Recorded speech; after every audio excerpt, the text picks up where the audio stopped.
उस वक्त न केवल सुर्खियों में है बल्कि दिलचस्प और अहम भी है। तो शुरू करते हैं 20 मिनट में 20 खबरों का सिलसिला। सबसे पहले देखते हैं राजस्थान की कौन कौन सी खबरें इस वक्त अहम हैं।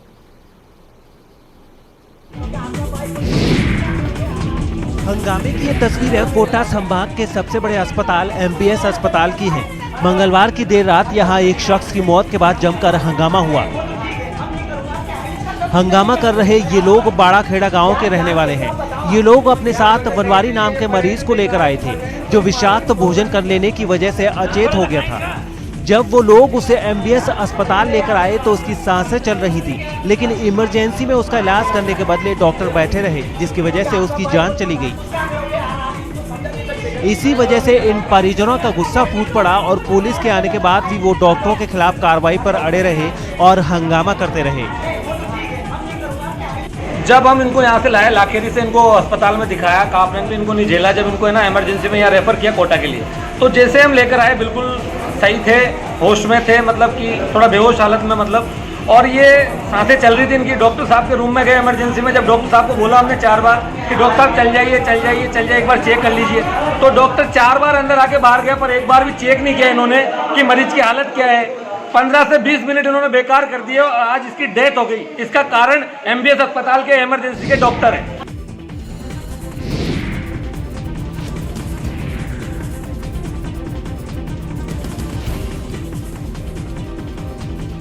दौसा के जिला अस्पताल में भर्ती ये सभी 11 लोग जमीन के लिए हुई जंग में जख्मी हुए हैं और इस वक्त दर्द से कराह रहे हैं।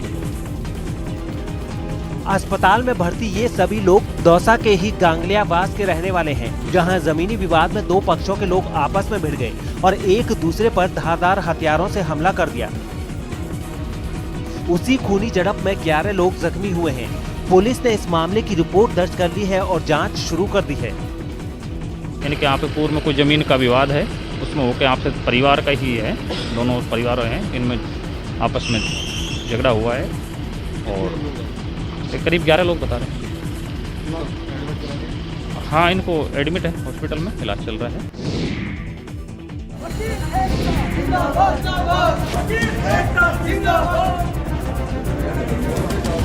चित्तौड़गढ़ के मंडसिया स्थित सांवलिया जी के कोर्ट के बाहर नारेबाजी और प्रदर्शन कर रहे ये लोग अधिवक्ता महासंघ के सदस्य हैं। दरअसल 26 मार्च को बानसेन के रहने वाले वकील उमेश आगाल के साथ लूट और मारपीट की वारदात हुई थी। इस मारपीट के दौरान उमेश आगाल गंभीर रूप से जख्मी हुए हैं और इस वक्त उदयपुर के अस्पताल में भर्ती हैं। बताया जा रहा है कि 2 गाड़ियों में भरकर आए बदमाशों ने उनके साथ मारपीट की थी। इसी वारदात से नाराज वकीलों ने प्रदर्शन किया और जिला कलेक्टर और पुलिस अधीक्षक को ज्ञापन सौंपकर इस मामले की जाँच की मांग की है। अधिवक्ता उमेश जी आगार के साथ सांवलिया जी न्यायिक परिसर में जस्ट उसके बाहर ही कुछ आपराधिक तत्वों ने उनके ऊपर आक्रमण कर दिया और लूट के आशय से हमला किया और गंभीर रूप से मारपीट की है। इस मामले में जहां तक देखा जाए, अपराधी वैष्णव समाज से आ रहे हैं और चूंकि उनको चित्तौड़गढ़ अस्पताल में भी भर्ती कराया तो उनके साथ पक्षपात का रवैया वहां पर अस्पताल में हो रहा था। फायदा पहुंचाने की नीयत से जानबूझकर जिसके हाथ में फ्रैक्चर है और रीढ़ की हड्डी में गैप आ गया, उस व्यक्ति की एक्सरे रिपोर्ट पॉजिटिव नहीं बताते हुए फ्रैक्चर नहीं बताने का प्रयास किया गया।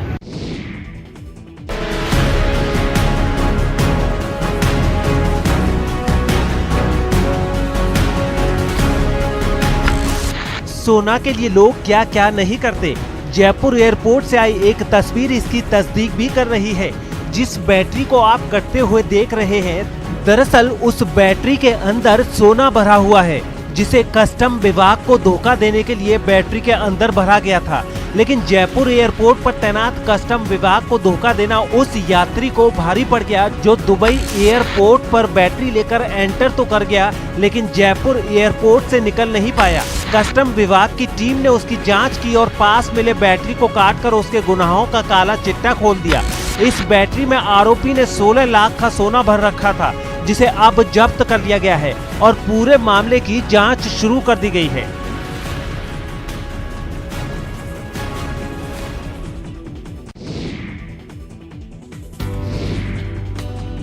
टीका लगाकर और फूल माला पहनाकर इन्हें विदा करते जेल के कर्मचारी यही अपील कर रहे हैं कि कभी इधर को लौट के मत आना, कुछ ऐसा न करना कि आपकी राहें फिर जेल की बंद दरवाजों की तरफ लौट आएं। टोंक जिले से रिहा हो रहे ये लोग दरअसल उन 1350 कैदियों में शामिल हैं जिन्हें समय से पहले जेल से रिहा किया गया है। जेल में तो ठीक रहा है नी, कोई मेरे को परेशानी नहीं आई, पर यह फालतू की सजा काटी मैंने। जो दुश्मन ने मेरे को फंसाया था, मैं रिहाई काट यहाँ से अच्छा हुआ कि मेरा यहाँ रिहाई होगी। नहीं, इसकी तो उम्मीद नहीं थी, उम्मीद के खिलाफ रिहाई हो रही। खुश हैं कि अपना उससे छुट्टी मिल गई। 302 में हो साहब, सब कुछ सही है। आज रिहा हो रहा हूँ साहब, धन्यवाद डीजी साहब का और हमारे सुप्रीडेंट साहब का। बहुत अच्छे से आज सब रिहाई हो रही है राजस्थान दिवस पे, बहुत बढ़िया लग रहा है साहब। आपको बता दें कि सीएम अशोक गहलोत ने कुछ दिन पहले घोषणा की थी कि राजस्थान दिवस के मौके पर प्रदेश सरकार 1350 कैदियों को सजा की मियाद पूरी होने से पहले ही आजाद कर देगी। राज्य सरकार के द्वारा राजस्थान दिवस पर 30 मार्च को आज बंदियों को शेष सजा माफ कर समय पूर्व रिहा किया गया है। इस रिहाई के अंदर श्रीमान राजीव दासोर साहब डीजी साहब का अहम रोल है, श्रीमान आईजी साहब विक्रम सिंह जी का अहम रोल है। सरकार के समक्ष उन्होंने प्रस्ताव रखा कि इस तरह से बंदी हैं जिनको विशेष दिवस पर विशेष लाभ देकर रिहा किया जाए तो अच्छा रहेगा।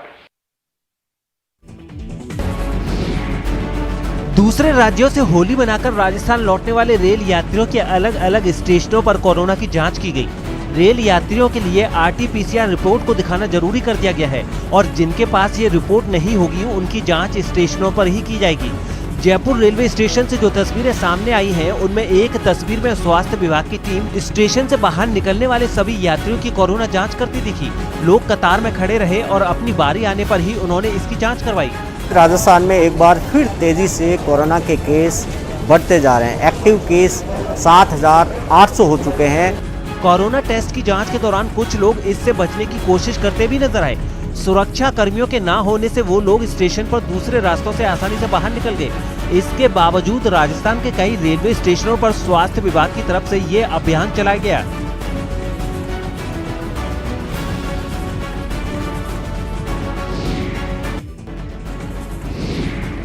जैसलमेर के मोहनगढ़ नहरी क्षेत्र में न्यूज 18 राजस्थान की खबर का असर हुआ है और यहाँ की अनाज मंडी में 1 महीने से गुल बिजली अब लौट आई है। दरअसल अनाज मंडी के अधिकारियों ने न्यूज 18 राजस्थान पर खबर दिखाए जाने के बाद आनन फानन में बिजली का बिल जमा करा दिया और बिजली का बिल जमा होते ही डिस्कॉम के कर्मचारियों ने यहाँ का ट्रांसफार्मर वापस लगा दिया है। ट्रांसफार्मर लग जाने और बिजली आ जाने से अनाज मंडी के व्यापारियों में खुशी है और वे न्यूज 18 राजस्थान का आभार जता रहे हैं। उपज मंडी मोहनगढ़ मंडी से 1-1.5 महीने से लाइट के परेशानी जूझ रहे थे और आपके चैनल के माध्यम से खबर पहुंची तो हमारे को कल लाइट मिल गई और आपको चैनल को बहुत बहुत धन्यवाद। हमारे यहाँ लाइट आ गई है और रात को ट्रांसफार्मर लग गया है और पिछले 1 महीने से लाइट नहीं थी। आपके चैनल पर हमारा प्रशासन, आपने न्यूज़ चलाई और प्रशासन हरकत में आया और हमारी लाइट की रात व्यवस्था हो गई। चैनल का बहुत बहुत धन्यवाद। मोहनगढ़ में पिछले 1 महीनों से लाइट नहीं थी, इसलिए हम परेशानी उतरे थे। आपके चैनल से खबर चली और इससे हमारी लाइट मिल गई है, इसलिए आपके चैनल को धन्यवाद। उपचुनाव के रण में सहाड़ा की सीट अब हॉट सीट बनती जा रही है। कांग्रेस और बीजेपी सीट पर जीत के लिए पुरजोर कोशिश कर रही है। वहीं आरएलपी और पितलिया के ताल ठोकने से मामला चौतरफा हो चला है। इस सीट पर असली मुकाबला बीजेपी के डॉक्टर रतनलाल जाट, कांग्रेस की गायत्री त्रिवेदी, आरएलपी के बद्रीलाल जाट और निर्दलीय ताल ठोक रहे लादूलाल पितलिया के बीच है। वही लादूलाल जो बीजेपी के बागी हो चले हैं। जीत का दावा तो सब कर रहे हैं, लेकिन कांग्रेस ने इस बार इमोशनल कार्ड खेला है। यहाँ से 4 में से 3 चुनावों में जीत दर्ज करने वाले कैलाश त्रिवेदी की पत्नी गायत्री त्रिवेदी को मैदान में उतारा है कि उनके अधूरे सपने को पूरा करूंगी और यही उनके प्रति हम सभी लोगों की श्रद्धांजलि होगी।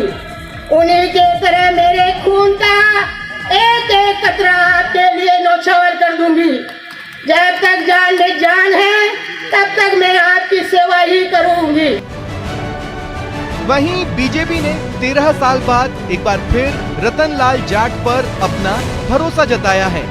डॉक्टर रतनलाल 5 चुनाव में से 2 बार जीत दर्ज कर चुके हैं, लेकिन इस बार बागी बीजेपी का खेल बिगाड़ सकते हैं। हालांकि बीजेपी के प्रदेश अध्यक्ष सतीश पूनिया अभी भी बागियों से भरोसे की उम्मीद लगा रहे हैं।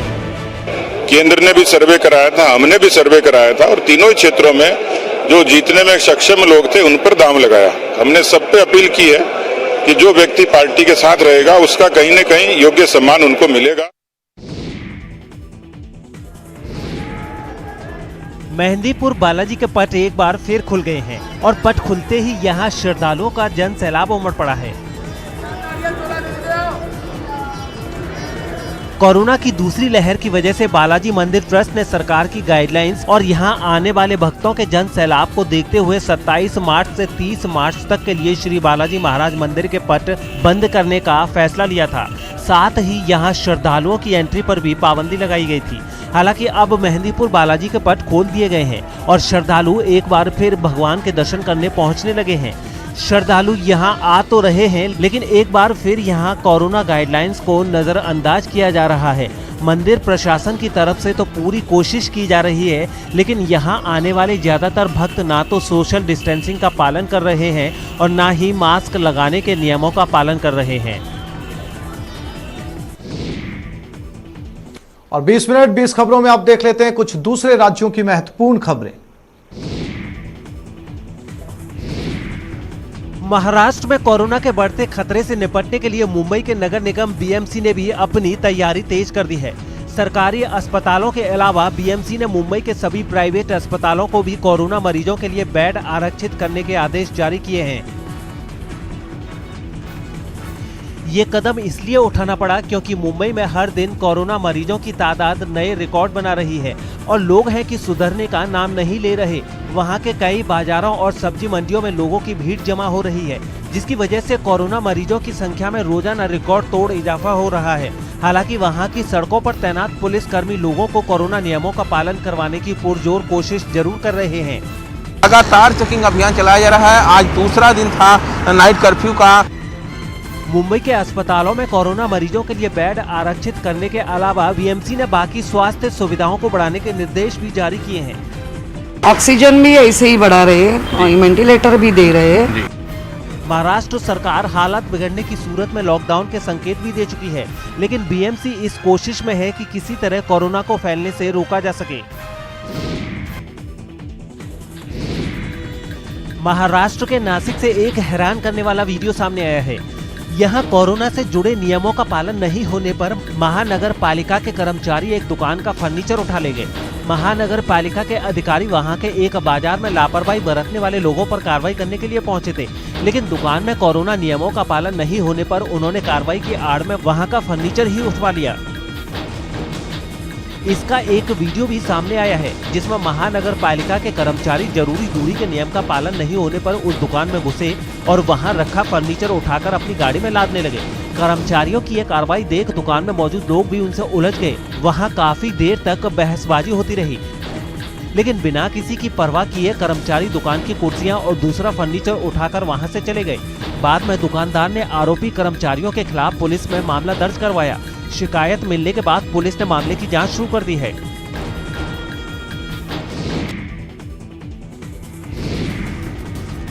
महाराष्ट्र के यवतमाल में बदहाल सड़कों के मुद्दे पर वहां के एक पार्षद ने अनोखा प्रदर्शन किया। बताया जा रहा है कि सड़कों की मरम्मत के लिए उसने इलाके के बड़े नेताओं के साथ अधिकारियों से भी कई बार अपील की, लेकिन बात नहीं बनी, जिसके बाद कांग्रेस पार्षद शाकिब शाह अपना विरोध जताने के लिए भीख मांगने लगे।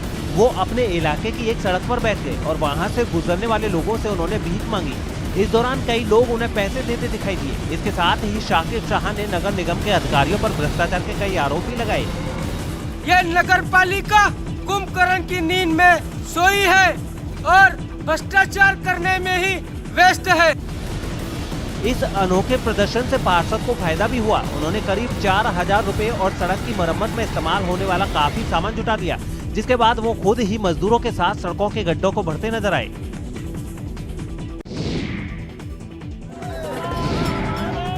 मध्य प्रदेश के शाजापुर से एक हैरान करने वाला वीडियो सामने आया है।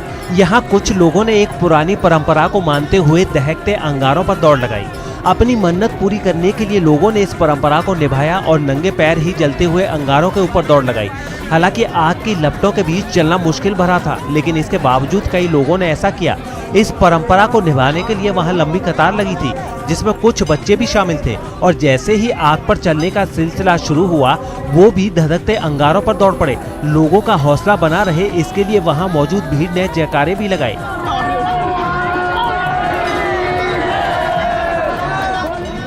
इससे पहले पूरे विधि विधान के साथ एक लंबी पट्टी पर अंगारे सुलगाए गए और फिर चारों तरफ से उसकी घेराबंदी की गई। दावा किया गया कि इस परंपरा को निभाने में आज तक कोई हादसा नहीं हुआ।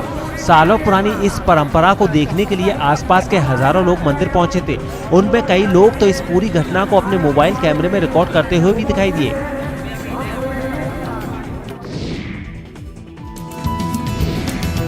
मध्य प्रदेश के कटनी से एक हैरान करने वाली तस्वीर सामने आई है। वहां एक संत ने अपने लिए एक खास तरह की गाड़ी बनवा ली। बताया गया है कि जूना अखाड़े से जुड़े संत श्यामगिरी ने अयोध्या के राम मंदिर जाने के लिए इस गाड़ी को बनवाया है, जिसके लिए ऑल्टो कार का इस्तेमाल किया गया। इस छोटी कार में इतने बदलाव किए गए कि इसका हुलिया ही बदल गया। देखने में ये गाड़ी किसी SUV जैसी लगने लगी। इस गाड़ी में भजन बजाने के लिए म्यूजिक सिस्टम भी लगाया गया, साथ ही तलवार और पिस्तौल के नमूने भी लगाए गए। बाबा के मुताबिक इस गाड़ी को बनाने में 2.5 लाख रुपए की लागत आई और अब वो इस गाड़ी से अयोध्या जाने की तैयारी कर रहे हैं।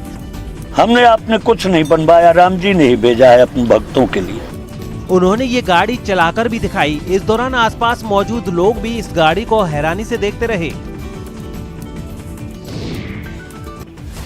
गुजरात में घनश्याम सुदानी नाम के एथलीट ने राम जन्मभूमि पर बन रहे मंदिर के लिए 1800 किलोमीटर की दौड़ शुरू की है। मंगलवार को वो सोमनाथ से अयोध्या के लिए रवाना हुए हैं, जहां वो 21 अप्रैल यानी राम नवमी के दिन पहुंचेंगे। राम जन्मभूमि अयोध्या तक जा रहे हैं दौड़ते हुए और हम हर रोज का 90 किलोमीटर कापेंगे। बताया जा रहा है कि घनश्याम सुदानी की ओर से ये दौड़ इसलिए शुरू की गई ताकि राम मंदिर बनाने में कोई रुकावट न आए और देश में भाईचारा भी बना रहे। 1200 किलोमीटर की दौड़ है और जिसके अंदर हम 3 स्टेट कवर करेंगे, जिसमें हमारा गुजरात है, मध्य प्रदेश है और उत्तर प्रदेश है। घनश्याम सुदानी गुजरात के अमरेली जिला के छोटे से पीपला गांव के रहने वाले हैं। वो सोमनाथ से अयोध्या तक 1900 किलोमीटर का सफर 21 दिनों में पूरा करेंगे। वो सोमनाथ से अयोध्या तक 1800 किलोमीटर का सफर 21 दिनों में पूरा करेंगे।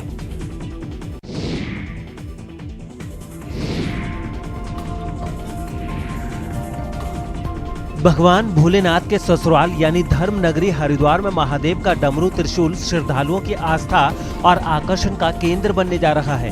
महाकुंभ में स्थापित होने जा रहा विशालकाय डमरू और त्रिशूल मुंबई से हरिद्वार पहुंच चुका है और उसे देखने के लिए श्रद्धालु लगातार पहुंच रहे हैं। दरअसल शैव सन्यासी भगवान शंकर और उनके अवतारों को आराध्य देव मानते हैं। शैव सन्यासी संप्रदाय के 7 अखाड़े हैं। जूना अखाड़ा इनमें सबसे बड़ा है।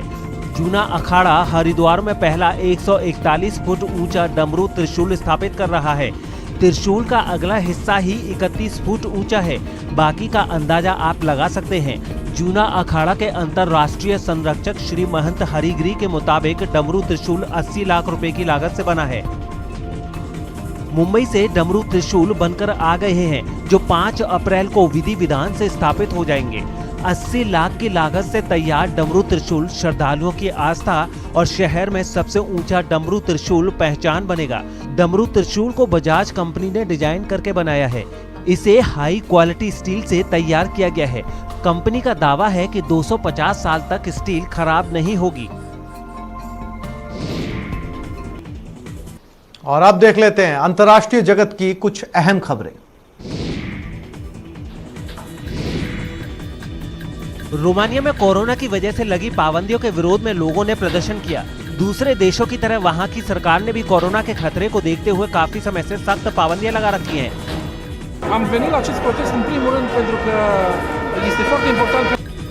जिसके विरोध में राजधानी बुखारेस्ट की सड़कों पर बड़ी संख्या में लोग उतरे और उन्होंने सभी तरह की पाबंदियां हटाने की मांग की। इस प्रदर्शन को देखते हुए वहां की पुलिस को भी रास्तों पर तैनात कर दिया गया, जो प्रदर्शनकारियों के साथ चलते दिखाई दिए। सड़क पर उतरी भीड़ ने बिना कोई हंगामा और तोड़फोड़ किए शांति से अपनी बात सरकार तक पहुंचाने की कोशिश की। हालांकि इस दौरान सड़कों पर लंबा जैम जरूर लग गया, जिसकी वजह से वहां से गुजरने वाले लोग काफी देर तक फंसे रहे। अमेरिका के ओरेगन राज्य में पूर्व राष्ट्रपति डोनाल्ड ट्रंप के समर्थक माने जाने वाले दक्षिणपंथी प्रदर्शनकारियों और वामपंथी प्रदर्शनकारियों के बीच में सड़क पर ऐसी महाभारत हुई कि पुलिस को 4 लोगों को गिरफ्तार करना पड़ा। बताया गया है कि राज्य की राजधानी सलेम में दक्षिणपंथी एक रैली निकाल रहे थे, तभी उनके विरोध में वामपंथी प्रदर्शनकारी भी सड़क पर उतर गए, जिसके बाद पुलिस की भरी पूरी फौज को मोर्चा संभालना पड़ा। सिर पर हेलमेट और हाथों में डंडे लिए पुलिस ने प्रदर्शनकारियों को सीधी चेतावनी दी।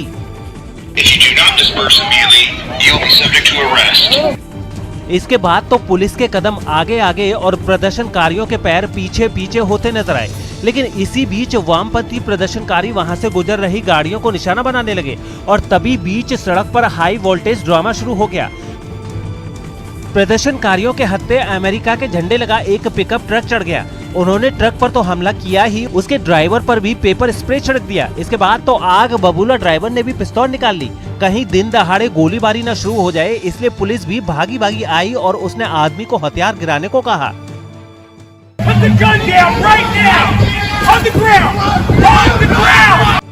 बाद में पुलिस ने पिकअप ड्राइवर को हिरासत में ले लिया।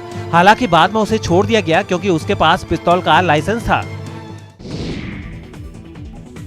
यूरोप के देश आइसलैंड में 10 दिन पहले फटे ज्वालामुखी को लाइव देखने की खुमारी उतरने का नाम नहीं ले रही।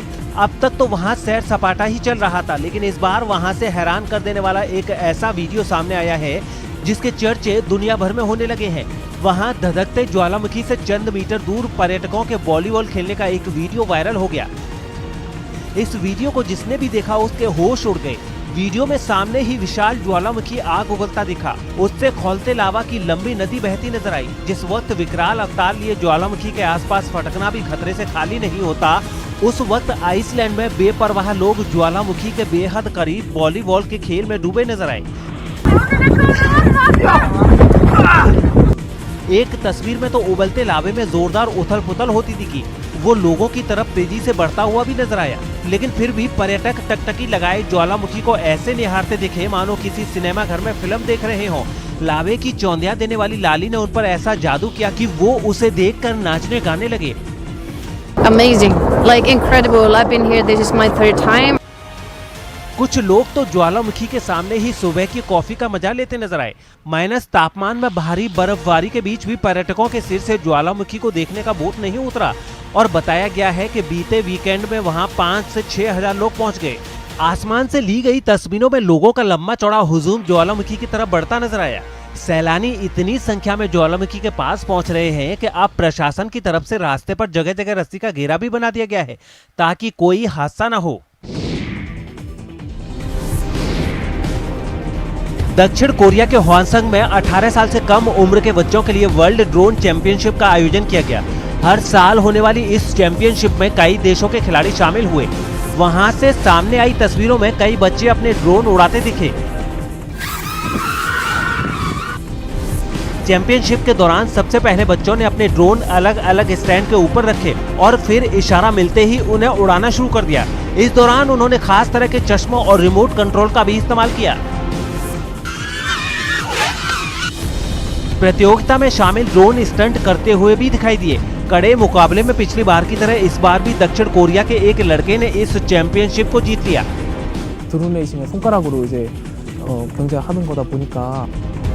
हालांकि ये मुकाबला इतना आसान भी नहीं था।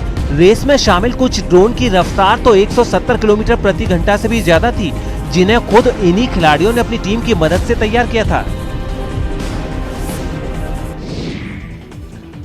पढ़ोगे लिखोगे तो बनोगे नवाब। खेल